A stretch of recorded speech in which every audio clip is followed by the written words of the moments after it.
Hello, ako si Jay, isang tao na nangangarap na mabigyan ng magandang buhay ang magulang.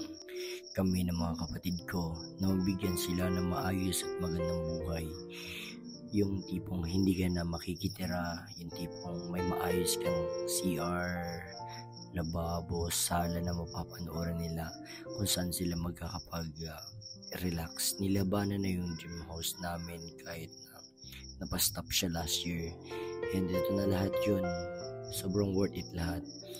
And ayun, sa mga lahat naman nagsasabi na hindi namin kaya, eto nga, nakaya na namin. So thank you sa inyong lahat kasi nang dahil sa inyo mas lalong tumibay yung loob namin na bigyan talaga ng katotohanan yung mga bagay-bagay na plano namin para sa pamilya namin. And special thanks ng mga tito namin and kuya sa mga kapatid ko na tumulong sa pagpapagawa ng bayan namin.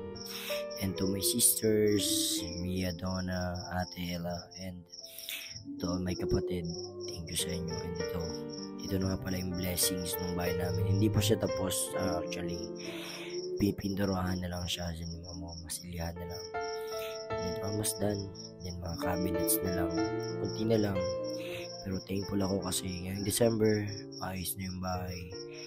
Hindi na sila magpapasko or mag New Year's sa bahay na masyadong maulan sa loob kapag umuulan din.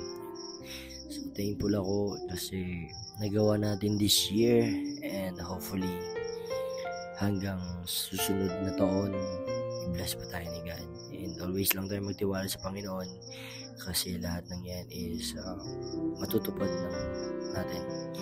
Kaya yun, pray lang lagi.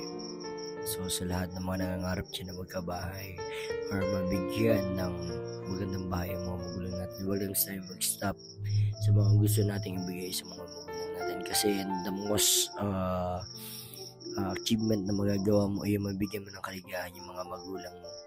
So maraming salamat po sa inyo, mama, papa.